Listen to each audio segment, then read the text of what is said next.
Bà số đấy bằng bọn ở kia bà về chụp kia sao cho tụi mình đong tiền đấyតាមរយៈ video មេរៀនរបស់យើងបាទនៅក្នុង video នេះខ្ញុំចង់បង្ហាញបងប្អូនអំពីរបៀប print បាទអញ្ចឹងយើងចូលមកស្លឹកកិច្ចការយើងទាំងអស់គ្នាមកបាទអញ្ចឹងយើងចូលមកដល់កន្លែងការងាររបស់យើងមកបន្តមកទៀតបាទបងប្អូនចូលទៅក្នុង file បាទចូលក្នុង file ហ្នឹងមកបន្ទាប់មកយើងយកពាក្យថា print បាទចុចកន្លែងហ្នឹងមកបាទមកចូលមកដល់កន្លែងកិច្ចការងារដែលយើងត្រូវធ្វើបាទមួយទៀតបងអាចចូលតាមរយៈ control ជាមួយនឹងអក្សរ P បាទចុចកន្លែងហ្នឹងមកបាទ shortcut key ហ្នឹងក៏វាចូលមកដល់ហ្នឹងដូចគ្នាបាទហើយវិធីមួយទៀតនោះគឺនៅកន្លែងនេះបាទនៅកន្លែង Quick Access Toolbar នេះគឺនឹងមានហើយរូបម៉ាស៊ីន print ហ្នឹងណាបាទតែបើបងប្អូនអត់មានទេបងប្អូនអាចចូលកន្លែងនេះមកនេះបាទ Customize Quick Access Toolbar ហ្នឹងបងប្អូនចុចកន្លែងហ្នឹងមកនេះកន្លែង print នេះបាទបងប្អូនឃើញអក្សរ print នេះបងប្អូនគ្រីសកន្លែងហ្នឹងមកបាទបើសិនជាអត់អញ្ចឹងណាអញ្ចឹងបងប្អូនចូលមកបងប្អូនដាក់គ្រីសវាមកដាក់គ្រីសមកនឹងឃើញហើយបាទបងប្អូនចូលទៅក្នុងហ្នឹងទៅបាទនឹងចូលមកដល់កន្លែងហ្នឹងដូចគ្នាបាទអញ្ចឹងជំហានបន្ទាប់បាទនេះកន្លែងនេះបាទពាក្យថា copy នេះជាចំនួនដែលយើងត្រូវការបាទឧទាហរណ៍ថាបងប្អូនចង់បានឯកសារហ្នឹងចំនួនប្រមាណច្បាប់អញ្ចឹងបងប្អូនដាក់មកបាទបើថាបងប្អូនចង់បាន2ច្បាប់បងប្អូនដាក់លេខ2មកបាទចុចសេរីឡើងលេខ2ទៅបាទអញ្ចឹងឯកសារដែលបងប្អូន print នេះគឺនឹងបាន2ច្បាប់បាទ2ច្បាប់ហ្នឹងគឺមានន័យថាប្រសិនបើក្នុងមួយច្បាប់នេះវាមាន4ទំព័របាទអញ្ចឹងបើយើង print 2ច្បាប់វាស្មើនឹងក្នុងមួយច្បាប់វាស្មើនឹង4សន្លឹកអាហ្នឹងបើសិនជាយើង print តែម្ខាងណាបាទមួយច្បាប់បើវាមាន4ទំព័រគឺវាស្មើនឹង4សន្លឹកបើយើង print តែម្ខាងប៉ុន្តែបើសិនជាយើង print សងខាងមួយច្បាប់4ទំព័រហ្នឹងវាអស់2សន្លឹកបាទវាបាន2សន្លឹកអញ្ចឹងមានន័យថាបើសិនជាយើង print សងខាងយើង print 2ច្បាប់2សន្លឹកវាស្មើនឹង4សន្លឹកបាទមានន័យថា print ចេញមកមួយច្បាប់វាមាន2សន្លឹកមួយច្បាប់ទៀតមាន2សន្លឹកទៀតបាទហ្នឹង print សងខាងប៉ុន្តែបើសិនជាយើង print យកតែម្ខាងទេអញ្ចឹងមួយច្បាប់វាមាន4ទំព័រអញ្ចឹងមកស្មើនឹងមួយច្បាប់មាន4សន្លឹកហើយមួយច្បាប់ទៀតចេញមក4សន្លឹកទៀតបាទអញ្ចឹងកន្លែងហ្នឹងប៉ុណ្ណឹងបាទហើយកន្លែងនេះបាទកន្លែងនេះគឺបងប្អូនជាកន្លែងដែលត្រូវរើសម៉ាស៊ីន print របស់បងប្អូនបាទដោយសារខ្ញុំអត់មានម៉ាស៊ីន print ដើម្បីបង្ហាញបងប្អូនអញ្ចឹងវាអត់មាន load ចេញទេបាទអញ្ចឹងមកខាងក្រោមនេះកន្លែងខាងក្រោមនេះយើងនៅឈរនៅកន្លែងនេះវាស្មើនឹងយើង print បាទ print all page អញ្ចឹង print all page នេះមានន័យថាយើង print ចាប់ពី page ទី1រហូតដល់ page ទី4បាទគឺយើង print ទាំងអស់បាទប៉ុន្តែបើសិនជាយើងរើសបាទមួយនេះដោយសារវា select បាទអញ្ចឹងយើងត្រឡប់ចូលទៅណាកន្លែងនេះមានថា print selection អញ្ចឹងកន្លែងហ្នឹងទាល់តែយើងចូលទៅ select វាសិនបានយើងអាចធ្វើការបានណាកន្លែងហ្នឹងបាទអញ្ចឹងយើងត្រឡប់ទៅ select វាសិនបាទអញ្ចឹងឧទាហរណ៍ថាខ្ញុំក្នុងមួយទំព័រហ្នឹងខ្ញុំអត់ចង់ print ទាំងអស់ទេខ្ញុំចង់ print ត្រឹមតែនេះកន្លែងនេះចាបាទខ្ញុំ select ត្រឹមហ្នឹងមកបាទយកត្រឹមហ្នឹងបាទអញ្ចឹងខ្ញុំ select ខ្ញុំចង់ print តែប៉ុណ្្នឹងទេអញ្ចឹងខ្ញុំចូលមក file ចូលមកកន្លែង print បាទអញ្ចឹងខ្ញុំចូលមកកន្លែង print នេះមកបាទនេះកន្លែង print selection មិញហ្នឹងវា select ឥឡូវនេះវាចេញហើយបាទអញ្ចឹងយើងអាចជ្រើសរើសបានហើយដោយសារតែយើងបាន select នៅកិច្ចការរបស់យើងបាទអញ្ចឹងយើងអាចជ្រើសរើសបានអញ្ចឹងយើងពេល print មកវាចេញមកកន្លែងដែលយើង select នឹងឯងដែលយើងចង់បានបាទហើយចំណែកមួយនេះ print current page នេះបាទមានន័យថាខ្ញុំជ្រើសរើសយក print current page អញ្ចឹង print current page នេះមានន័យថាយើងឈរនៅ page មួយណាគឺវា print តែ page មួយហ្នឹងទេបាទវា print បានតែ page ហ្នឹងទេបាទអាហ្នឹងកន្លែងហ្នឹងវាមានន័យអញ្ចឹងហើយចំណែកcustom នេះបាទ custom print នេះមានន័យថាយើងអាចជ្រើសរើសបាទឧទាហរណ៍ថាក្នុងកិច្ចការនេះវាមាន4ទំព័រអញ្ចឹងខ្ញុំអត់ចង់បានទាំងអស់ទេខ្ញុំចង់បានត្រឹមតែទំព័រទី1ដល់ទំព័រទី3បាទអញ្ចឹងខ្ញុំអាចវាយមកលេខ1បាទទំព័រទី1ខ្ញុំដាក់សញ្ញាដកហើយលេខ3បាទកន្លែងហ្នឹងមានន័យថាសញ្ញាដកនេះមានន័យថារហូតដល់បាទមានន័យថាចាប់ពីលេខ1នេះរហូតដល់លេខ3អញ្ចឹងមានន័យថាលេខ1លេខ2លេខ3អញ្ចឹងបើសិនជាកន្លែងនេះឧទាហរណ៍ថាយើងមាន20 page អញ្ចឹងណាអញ្ចឹងយើងអាចដាក់មកដាក់លេខ1រហូតដល់លេខ15អញ្ចឹងក៏បានដែរអញ្ចឹងមានន័យថាចាប់ពីទំព័រទី1រហូតដល់ទំព័រទី15នេះគឺត្រូវបាន print ចេញហើយបាទចំណែកទី16 17រហូតដល់20ហ្នឹងគឺអត់បាន print ទេគឺយើងបានកំណត់ត្រឹមហ្នឹងអញ្ចឹងណាបាទអ ហើយអញ្ចឹងកន្លែងនេះដែរបាទកន្លែងលេខដកហ្នឹងខ្ញុំលុបចេញហើយខ្ញុំដាក់ក្បៀសវិញកន្លែងនេះមានន័យផ្សេងបាទមានន័យថាក្បៀសនេះគឺខ្ញុំចង់ print ត្រឹមតែទំព័រទី1និងទំព័រទី15ទេក្រៅពីនោះគឺអត់ print ទេបាទអញ្ចឹងមានន័យថាខ្ញុំ print តែទំព័រទី1និងទំព័រទី15នេះទេដែលខ្ញុំចង់ print បាទអញ្ចឹងពេលដែល print ចេញមកចេញតែពីទំព័រហ្នឹងទេបាទកន្លែងហ្នឹងវាខុសគ្នាអញ្ចឹងបាទសង្ឃឹមថាបងប្អូនយល់ហើយណោះបាទបើបងប្អូនមើលមិនទាន់ទេអាចមើលម្ដងទៀតទៅបាទព្រោះវាមិនលឿនដែរទេខ្ញុំបញ្យល់មួយដែរទេបាទហើយបន្តមកទៀតកន្លែងនេះprint one size មានន័យថាឥឡូវបើសិនជាខ្ញុំ print យកពីច្បាប់អញ្ចឹងកន្លែងហ្នឹងខ្ញុំយក all page វិញបាទ all page មានន័យថាវាមាន4 page ហ្នឹងគឺខ្ញុំ print ទាំងអស់អញ្ចឹងបើសិនជាខ្ញុំ print តែមួយខាងទេមានន័យថា one side នេះខ្ញុំ print តែមួយខាងទេស្លឹកស្រាមរបស់យើងមួយហ្នឹងមានន័យថាខ្ញុំ print តែមួយខាងទេហើយចំណុចមួយខាងទៀតគឺនៅតែទេបាទនៅទំនេរទេនៅกระดาษសអញ្ចឹងខ្ញុំ print មកយើងយកតែមួយខាងបាទមានន័យថាយើង print តែមួយខាងទេបើសិនជាខ្ញុំ print ពីច្បាប់មានន័យថាខ្ញុំត្រូវប្រើស្លឹកกระดาษរាមហ្នឹងអស់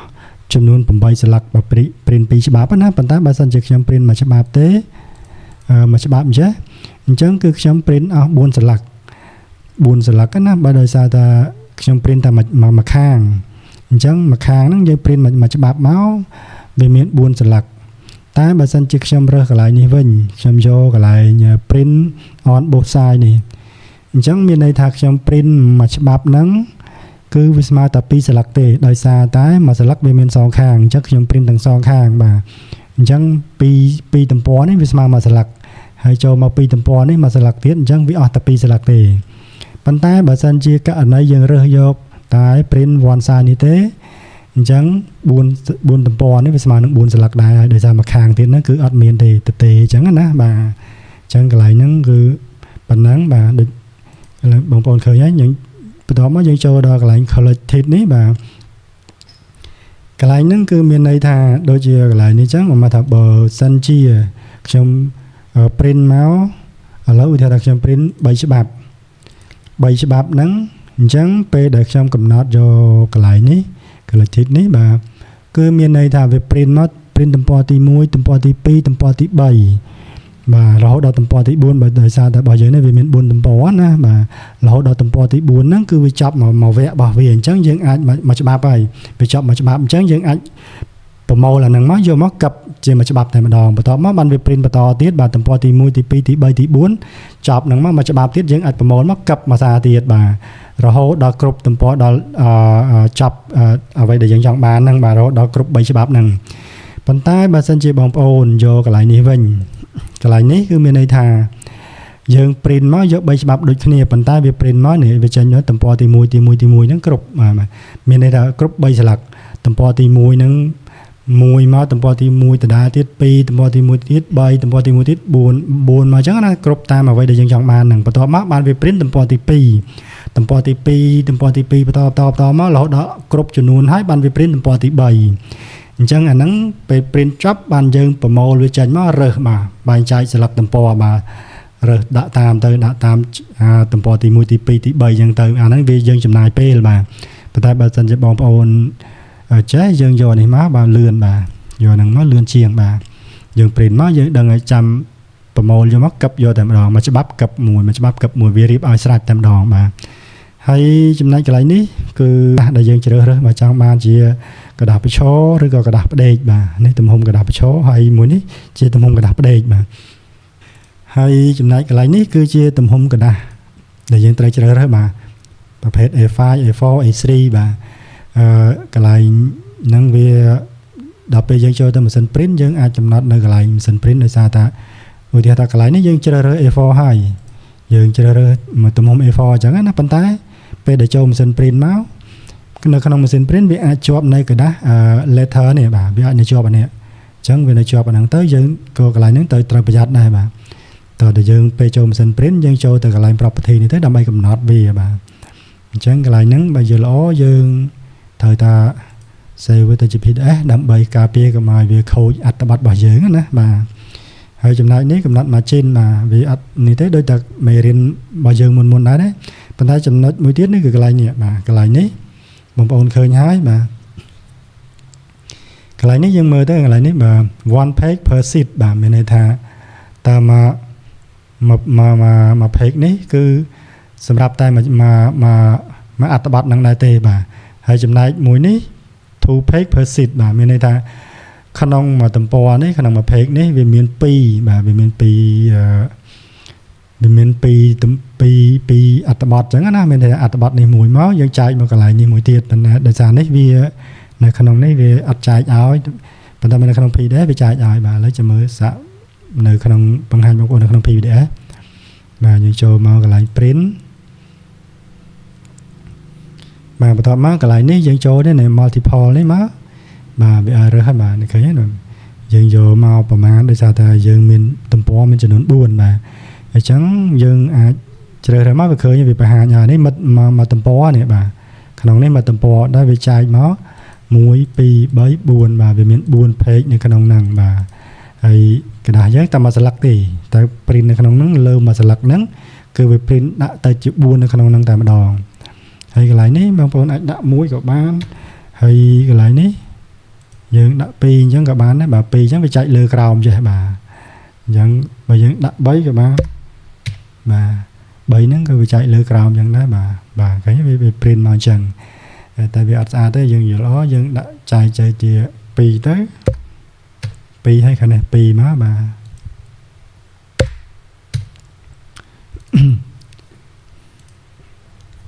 អញ្ចឹងបងប្អូនឃើញណាបាទកន្លែងហ្នឹងគឺវាអញ្ចឹងហើយសម្រាប់នៅក្នុងបាទយើងនេះក៏ដូចគ្នាដែរវាអត់អីខុសគ្នាទេបាទហើយអញ្ចឹងកន្លែងហ្នឹងវាមានតែប៉ុណ្ណឹងបាទហើយកន្លែងនេះយើងអាចបែងចែកបានច្រើនទៀតបាទនេះឃើញដែរ icon របស់គេដាក់នៅក្នុងនឹងស្រាប់ហ្នឹង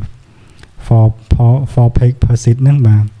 6 page per sheet បាទអញ្ចឹងវាមាននៅក្នុងហ្នឹងប៉ុន្តែបើសិនជាយើងដាក់វាច្រើនពេកវាទំហំវាទូចយើងពិបាកមើលអត់សូវច្បាស់អញ្ចឹងណាបាទភាគច្រើនយើងអាចយក4ឬក៏6អញ្ចឹងទៅបាទអាហ្នឹងយើងអាចមើលបានណាតែបើសិនជាយើងចង់បានច្រើនតើយើងយកទំហំกระดาษហ្នឹងជាប្រភេទ A3 អញ្ចឹងទៅបាទអាហ្នឹងបានយើងអាចវាសល់scale វាធំបាទហើយអញ្ចឹងបងប្អូនកំណត់ក្នុងហ្នឹងរួចរាល់អស់ហើយបាទបងប្អូនជ្រើសរើសម៉ាស៊ីន print នឹងមករួចរាល់អស់ហើយមានន័យថាកិច្ចការយើងរួចរាល់អស់ហើយបងប្អូនអាចចុច print នេះទៅវាចេញហើយបាទចុចទៅវា print ដំណើរការម៉ាស៊ីន print ហ្នឹងយើងចាប់ផ្ដើមដំណើរការបាទហើយអញ្ចឹងដូចជាអស់ហើយបាទអញ្ចឹងទេសូមអរគុណបងប្អូនដែលបានតាមដានទស្សនាវីដេអូតាមចាប់ផ្ដើមពីរហូតមកដល់ទីបញ្ចប់ហ្នឹងបាទហើយ